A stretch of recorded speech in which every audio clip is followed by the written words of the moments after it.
ભાવનગરના ખેડૂતોએ એક એવું કામ કરી બતાવ્યું છે જેને જોયા બાદ તમે કહેશો વોટ એન આઈડિયા સર્જી। આ ખેડૂતોએ સરકારની મદદ કે લોન માફીની રાહ જોવાને બદલે એક નવતર પ્રયોગ કર્યો। આ પ્રયોગ હતો શાકભાજી અને અનાજને સીધું જ ગ્રાહકોને પહોંચાડવાનો।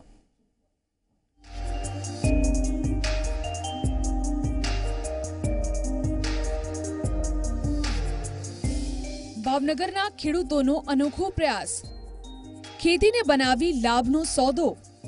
જૈવિક ખેતીથી દૂર થયા ખેડૂતોના દુઃખ, ખેડૂત અને ગ્રાહક વચ્ચે સધાયો સીધો સેતુ।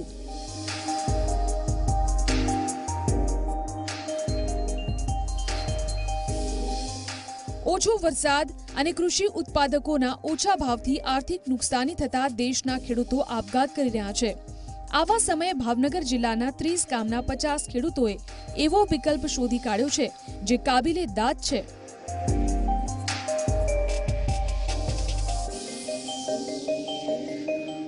આ છે ભાવનગરનું પ્રાકૃતિક ખેતી વેચાણ કેન્દ્ર।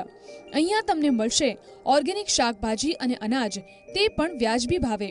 આ કેન્દ્રમાં 50 ખેડૂતોના ખેતરમાં ઉગેલા અનાજ અને શાકભાજી સીધા જ વેચાણ માટે રખાય છે, જેથી લોકોને મળી રહે છે તાજા શાકભાજી અને ખેડૂતોને પણ થાય છે મબલક આવક। આ કેન્દ્રમાં સીધા વેચાણથી ખેડૂતોને ન તો વચેટિયાને કમિશન આપવું પડે છે, ન મંજૂરી આપવી પડે છે કે ન તો અન્ય ખર્ચા કરવા પડે છે। આ કેન્દ્રના માધ્યમથી ખેડૂતો અને ગ્રાહક વચ્ચે સીધો સંપર્ક સેતુ સધાયો છે। पहली बात तो अमे आ वस्तु ग्राहकों ने समझावा माटे के तमने सीधी वेचे तो ताजी मळशे, शक्य हशे त्यां सुधी सीधी सस्ती पण आपी शकशुं।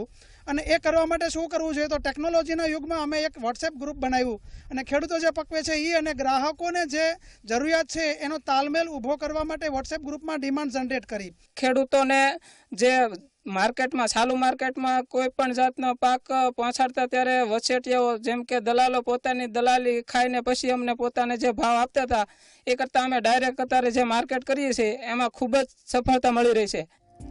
ભાવનગર જિલ્લાના ખેડૂતો પણ અત્યાર સુધી ખેતીમાં થઈ રહેલા નુકસાન માટે જજુમી રહ્યા હતા, પણ ખેડૂતોના ગ્રુપે કંઈક નવું કરવાના આશયથી આ કેન્દ્રનો પ્રારંભ કર્યો હતો। આ કેન્દ્રની ટેગલાઇન છે ખેડૂતો માટે, ખેડૂતો દ્વારા। અહીંયા અનાજ અને શાકભાજીની સાથે સાથે શરબત સહિતના અન્ય સામાન પણ વેચવામાં આવે છે। શરૂઆતમાં આ આઈડિયા સફળ ન થયો, પણ જેમ જેમ લોકોને સારી ગુણવત્તા, કેમિકલ વિનાની વસ્તુ અને શુદ્ધ ખેતી પેદાશોની જાણ થવા લાગી, તેમ તેમ લોકો પણ અહીંયા નિયમિત ખરીદી કરવા लाग्યા। જે બહારનું બધું વિલાયતી ખાતર ને એ બધું દવાઓ વાળું ફૂડ ખાય છે લોકો, અને જે બીમારી થાય છે, તો આ વસ્તુનો જેટલો મેક્સિમમ ઉપયોગ થશે એટલા લોકોનું આરોગ્ય વધશે।